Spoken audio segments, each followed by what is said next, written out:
Hello everybody, welcome to our channel, our health and wellness. So today we are going to discuss about benefits of coffee. Coffee के क्या benefits हो सकते हैं, आज हम इसके बारे में जानेंगे। अगर सही क्वांटिटी में अच्छी कंज्यूम की जाए तो कॉफ़ी आपको काफ़ी हेल्थ बेनिफिट्स दे सकती है, क्योंकि इसमें एंटीऑक्सीडेंट्स अच्छी क्वांटिटी में होते हैं, बायोएक्टिव कंपाउंड्स होते हैं और कैफ़ीन भी होती है। सबसे पहले तो अगर आप कॉफ़ी कंज्यूम करते हैं तो आपके सेंट्रल नर्वस सिस्टम को ये स्टिमुलेट कर देती है, जिससे आप अलर्ट हो जाते हो, आप अटेंटिव हो जाते हो और आपका फोकस भी इम्प्रूव होता है।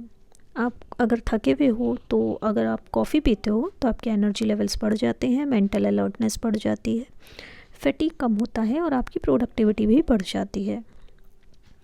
कॉफ़ी आपके ब्रेन की हेल्थ को सपोर्ट करती है। अगर आप रेगुलर कॉफ़ी कंज्यूम करते हो तो आपको न्यूरो डिजेनरेटिव डिजीज़ जैसे पार्किंसन डिजीज़ और अल्जाइमर डिजीज़ होने के चांसेस बहुत कम हो जाते हैं। आपकी मेमोरी इम्प्रूव होती है अगर आप रेगुलर कॉफ़ी कंज्यूम करते हैं। आपका कॉग्निटिव फंक्शन भी इम्प्रूव होता है अगर आप रेगुलर कॉफ़ी कंज्यूम करते हैं।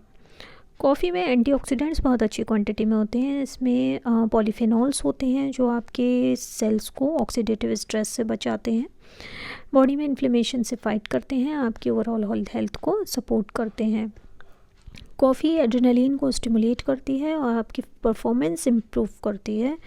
और एथलीट्स अगर लेते हैं तो एक प्री वर्कआउट एनर्जी ड्रिंक की तरह वर्क करती है।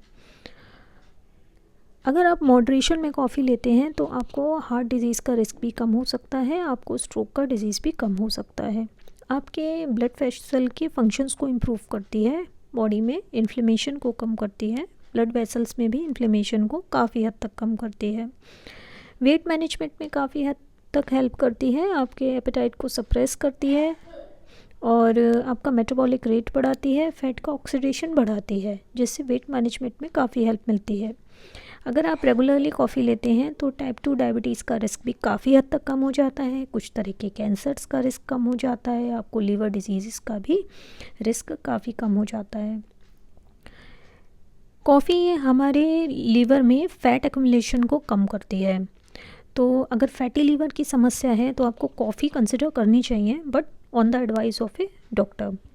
लीवर एंजाइम लेवल्स भी अगर आपके बढ़े हुए हैं तो आप कॉफ़ी कंसिडर कर सकते हैं, क्योंकि ये लीवर हेल्थ को सपोर्ट करती है by reducing liver enzyme levels. Coffee consumption अगर आप करते हो तो आपका डोपामिन प्रोडक्शन बढ़ता है, जिससे आपके मूड स्विंग्स होने के चांसेस बहुत कम हो जाते हैं। कॉफ़ी से आपको डिप्रेशन होने के चांसेस भी बहुत कम हो जाते हैं। और रेगुलर अगर आप कॉफ़ी लेते हैं तो आपको लीवर फाइब्रोसिस, सिरोसिस और लीवर कैंसर के होने के चांसेस भी बहुत कम हो जाते हैं। मॉडरेट कॉफ़ी अगर आप लेते हो तो कई तरह के रिस्क कम हो जाते हैं, क्योंकि ये लॉन्गेविटी को सपोर्ट करती है। मॉडरेट कंजम्पशन का मतलब ये हो जाता है लगभग 2-3 कप कॉफ़ी आप पर डे ले सकते हैं, लेकिन उसमें ज़्यादा फ्लेवर्ड सिरप्स, क्रीम या शुगर आपको डालने से बचना चाहिए। लेकिन अगर आपको इंसोम्निया की दिक्कत है, मतलब नींद आसानी से नहीं आती है, या हार्ट इश्यूज़ हैं, हाई ब्लड प्रेशर के इश्यूज़ हैं, तो आपको कॉफ़ी का इंटेक लिमिट कर देना चाहिए। So that's all for the day. Thank you so much.